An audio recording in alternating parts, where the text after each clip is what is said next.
number 6 is probably one of the most important ones. Hey guys, welcome back to my channel. In today's video, I'm finally going to be filming my IB tips video. It's been almost a year since I've actually taken my IB exam, so I thought it was about time that I sat down and filmed this video. In this video, I've tried to narrow it down to my top 10 tips. These tips are kind of more general to the course as a whole, related to like the mindset and like revision when you're sort of juggling everything, because the IB is quite like a heavy loaded course and you can get quite stressed throughout it because there's so much on your plate. But hopefully these tips will sort of help with that, help to manage everything and organize everything that you have to do throughout the 2 years. So my first tip is discover what motivates you. So the IB is a 2-year course and can be quite long and draining if you don't have something motivating you to like get through when things are getting hard. I know for me, like towards the middle, especially when you're like end of year 1, start of year 2, it can get quite stressful because you have IAs, EEs, like TOC, everything's like sort of piling on top of each other. And if you don't have something that will motivate you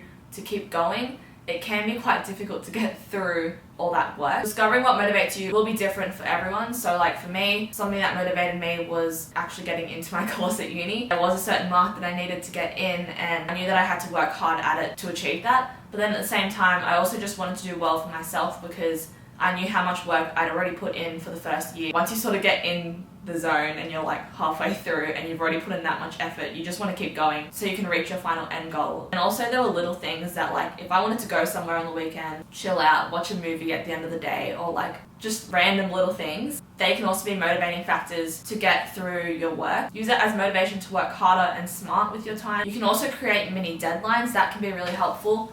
I would create deadlines for myself that were like ahead of the actual deadline so that I had time to make sure whatever I was handing in was to the best of my ability. Tip number 3 is to get in the right mindset and know your end goal. I can't stress enough the importance of being in the right mindset when you start the course and then maintaining that throughout the entire 2 years. It can be difficult to stay positive when things are getting really hard, but you have to try your best and know that if you think you can do it, you can do it. The worst thing you can do is go into the course thinking, this is too hard, there's too much going on, like I can't do it, because then you're going to trick your mind into thinking that you can't do it and you're just going to make things harder for yourself. Don't cap your abilities and think that I'm not smart enough to do that, I don't have enough time to complete this.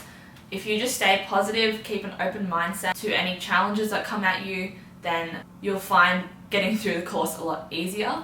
Personally, I think the easiest way to do this is pick subjects you actually enjoy. If you're doing a subject because you heard it's easy, but you don't actually find the content interesting, then that's going to be really tough on you when you have to constantly revise it towards your final exam. Also, when you're learning the content, if you're enjoying it, it makes it like 10 times less stressful, and also you want to go and revise it because you're learning new things and you find it interesting. In terms of like getting in the right mindset, obviously when you get into the course, you want to have like a sort of goal that you want to reach. It's perfectly normal to have that because it is a really good motivating factor, but I wouldn't get in the mindset where you think I can't get above that score. That's why that goal sort of has to be higher than what you think your ability is, because then it will force you to work harder to reach it. Don't be discouraged in the first year if your marks aren't as good as you want them to be. You just need to stay positive and also believe in yourself and like trust the process, because when you're in the first year of the course and you're just starting out, you have to get used to things. Just being realistic, it's like you're not going to get the grade that you want right at the beginning. It's going to take time. You have 2 years to get that grade. There's so many more like mock exams and trial exams, and you'll get more feedback as you learn more content throughout the course. You'll get used to how it's being taught. Trust the process and work hard, and you'll eventually reach that grade. Even if you're like 2 months before your final exams, you still have time to improve your grade. The only time you won't have time is maybe like the day of the exam or like the day before. But if you're watching this video before then now you know to get started as early as possible. Anything you put your mind to, and if you just put effort into whatever you're doing, then you can achieve it. So that's the sort of mindset you have to be in throughout the entire 2 years. But my 4th tip is to make a revision schedule. When you're in year 1, instead of revision, it might be like doing your homework or going over something for a test. You want to get yourself used to just doing a little bit of work each day. You want to train yourself to be able to sit and concentrate for like longer and longer as the course progresses. So you can start off with like maybe 15-20 minute intervals and then go on to like an hour, hour and a half. That when it comes to your final exams and it's like crunch time and you have to do all this content revision for your final exams, you will already be used to sitting down and doing work every day, and that's going to make you more productive. But then also the bonus of like getting into the routine and having like a revision schedule from the beginning is that you're going to stay on top of your revision. Say if you need to write notes, that's not all going to be crammed towards the end of your final exams. You're going to have been doing it bit by bit throughout the year, so that when you come to the end, you can focus on doing active revision like past papers, flashcards, and things like that. In terms of creating this revision schedule, you can sort of be more flexible with this towards the beginning of the course, but like towards the end when it's like your final exam revision, I'd create a revision schedule that's pretty strict and you like know exactly what you're going to be doing for like this hour, this hour, this hour. But in terms of like throughout the majority of the course, what I did was I planned in every commitment that I had. So if it was like a captaincy commitment, a sport, an extracurricular activity, or an event, I'd plan that in my schedule first, give that priority, and then work my revision around that. That'll also be good to give you like breaks. When it came more towards like final exam revision, I was quite strict with myself. I knew what commitments I had to prioritize. It became really important to me to sort of get into the routine of studying for a certain subject on a certain day. Especially in like the final few weeks, I know that we had like study leave. They were given that entire day to revise. When you have so much time on your hands to like do so much work, you need to plan it and organize in terms of what you're going to be doing, because otherwise it can be really overwhelming and you just sort of won't be as efficient and productive. I'll put like on the screen here what one of mine sort of looked like. Whatever I knew, like the time in which I could sit and be productive for, is how long I schedule those blocks in. That sort of leads me on to my fifth tip, which is consistency is key. As cliche as it sounds, because the IB is a 2-year course, you want to be as consistent as possible to stay on top of your work. Something that my IB coordinator always said was, the IB isn't a sprint, it's a marathon. That sort of really resonated with me in like how I approached the IB, because you sort of want to be building the intensity of your revision as you go throughout the course, but also stay consistent in terms of like doing a little bit of work every day. The best way for me to stay consistent was to do my homework. Your teachers set homework for a reason, they don't just do it for fun. It's to help you stay on top of your work and be consistent and like consolidate everything you've learned in class. Like I know for me personally, and probably for everyone else, whatever you learn in class, you may understand it then, but you have to consolidate all of that knowledge like after class is finished. It's normal not to remember everything after you just learnt it. So you have to sort of be consistent, review that content as often as you can, and that's really going to help you towards the end as well, because everything you've learned at the beginning, like in year 1, if you're consistently like looking at it every now and then, it's not going to be so foreign to you when you go back and revise it towards the end of the course. That's going to save you time as well, because you're not relearning the content. If you want to end the course on a good note, knowing that you've done the best that you can, you want to start off on a good note as well, but not too intense. Like, ease your way into the course, ease your way into the revision, and you will do well at the end. My tip number 6 is probably one of the most important ones, and that is utilizing the resources around you. Now, the IB, like most other courses, has not been running for 1 year. It's not the first time they've ever done the IB. It's been running for so many years, and there are so many well-established resources out there that you can exploit. There's textbooks everywhere for like multiple for certain subjects. There's YouTube channels in terms of like teaching you the content for certain subjects. There's also question banks, other people's notes. Also, there's my website, study-collab.com. There are so many resources on there that you can use. Anything you can sort of find, if you just type in like IB, the subject, and like whatever you're looking for, something will come up that will probably help your revision. Maximize your use of those. It's really gonna help you boost your grade. There's your teachers, there's also students, whether they're students doing the course with you or if they're like past students that have already done like the subjects you're doing. They're all really helpful. I think it's really important to build like a strong relationship with your teacher. Like I felt really comfortable going to any of my teachers to ask them questions, ask them for feedback, like whatever concern I had, I knew that I could ask them and they were able to help me. Like your teachers are experts in the subjects that they're doing, or like your coordinator. These tips sort of all like interlink with each other. If you're being consistent and like throughout the course you have questions or you don't understand something, if you're asking them like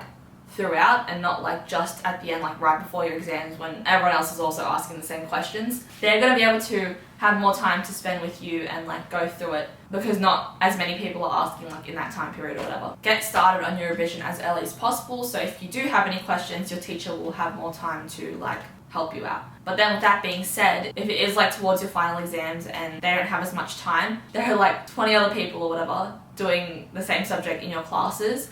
I'm sure there's someone in there who will like know how to do it or can help you out. Finding like your friends or other people in those classes that can help you out is really helpful, because it's like a win-win situation. You ask them a question, they might know how to do it, it's revision for them. Or if they don't know how to do it, you can both go and ask the teacher, and then you both sort of benefit out of it. In terms of students as well, ask ex-students, people that have done the subject or like done the course already, if you have questions about how to approach revision, what's the best like method, or like how to best go about learning, I know, a certain topic that you find quite hard. They've been through it, they know exactly what worked and what didn't, so that can be really beneficial to you as well.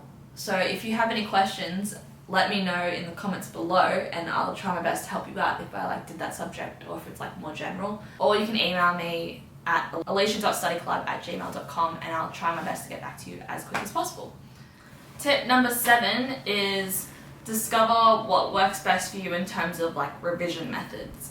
There isn't like a bulletproof formula that everyone can follow to be successful in the IB. It's sort of discovering throughout the 2 years what your best revision technique is, what methods work best for you in terms of like concentrating or being productive, stuff like that. There are like a multitude of techniques that people do to revise. They could read the textbook, write summary notes, do past papers, use flashcards. Like some people are more verbal learners, like they have to say it out loud to be able to remember it.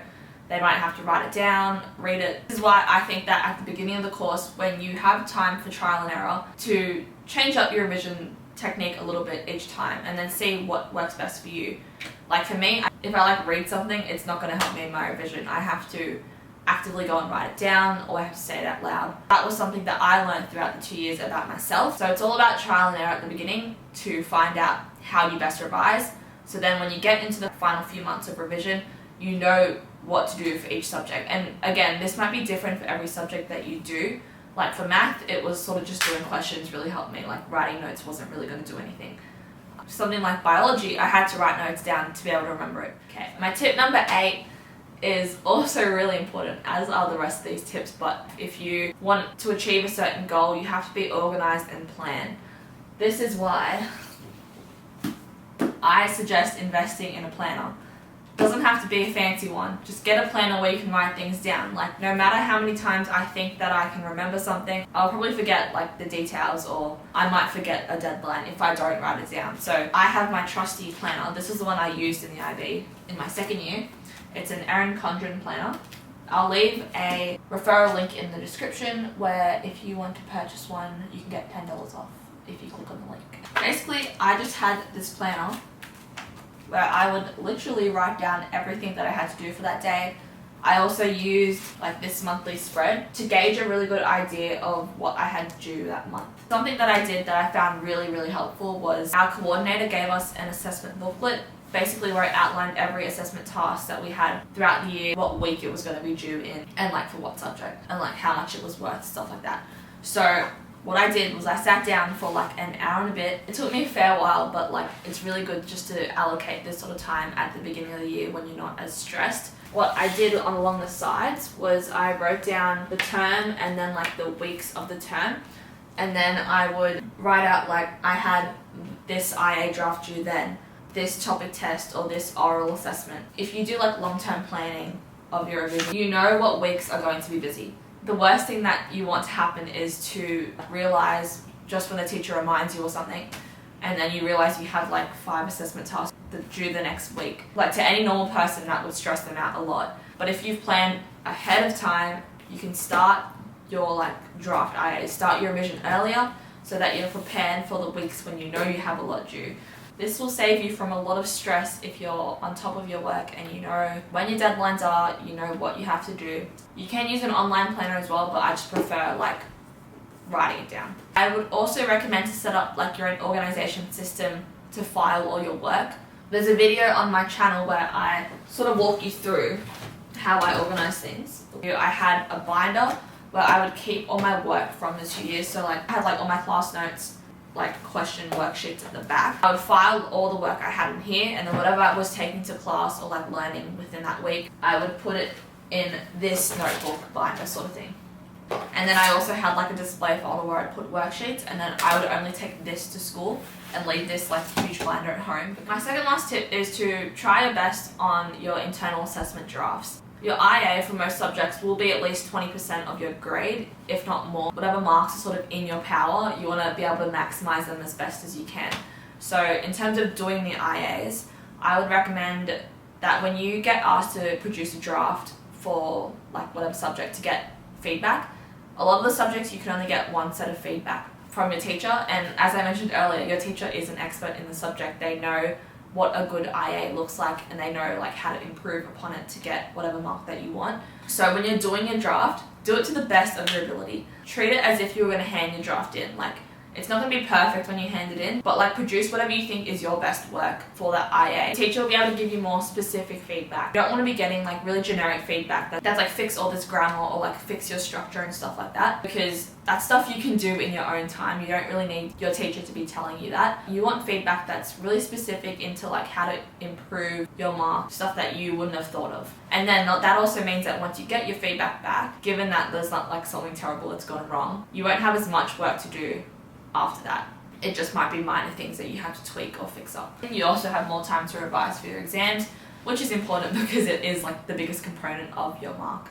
For me, in order to like produce the best work that I could for my IA, it was really a matter of starting as early as possible. Personally, I thought choosing a topic was the hardest thing, but once you get over that, you can start your research like straight away and just like build upon it throughout the few months that you have to do it. My last tip is to maximize your use of past papers and take every single test seriously. Obviously, whether it's a topic test, an assessment, or like a mock exam, obviously if you have like a little topic test and then like your final IA due, you want to be able to prioritize your final IA, but like make sure you're also doing revision for that test, because so I personally took the time to prepare for like every topic test that I had, every exam that I had. I knew like where my weaknesses lied and what I needed to work on after each one.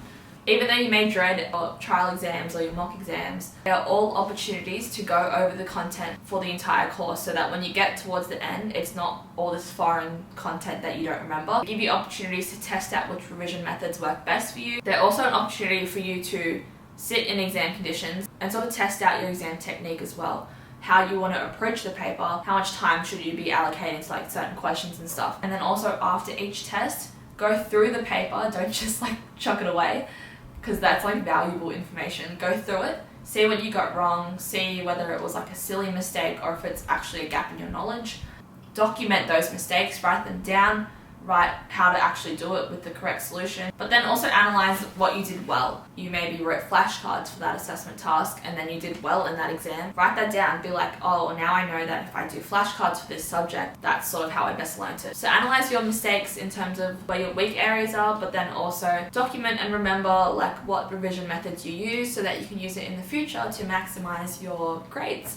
Those are my top 10 tips that helped me succeed in the IB. Hopefully they will help you out whether you're starting the course or you're halfway through it or you're nearing the end of it. If you're nearing your final exams, good luck, you've got this, and just trust in yourself that you've done the revision, you know what you're doing to be able to do well in those exams. So thank you so much for watching this video. If you enjoyed it, please give it a thumbs up. Let me know down in the comments below which tip you found the most useful, or if you have more tips, leave them in the comments as well. They'll benefit everyone in the comments. Make sure you subscribe to my channel if you want more content like this, and turn on that notification bell to be notified when I post next. With that being said, I'll see you in my next video. Bye!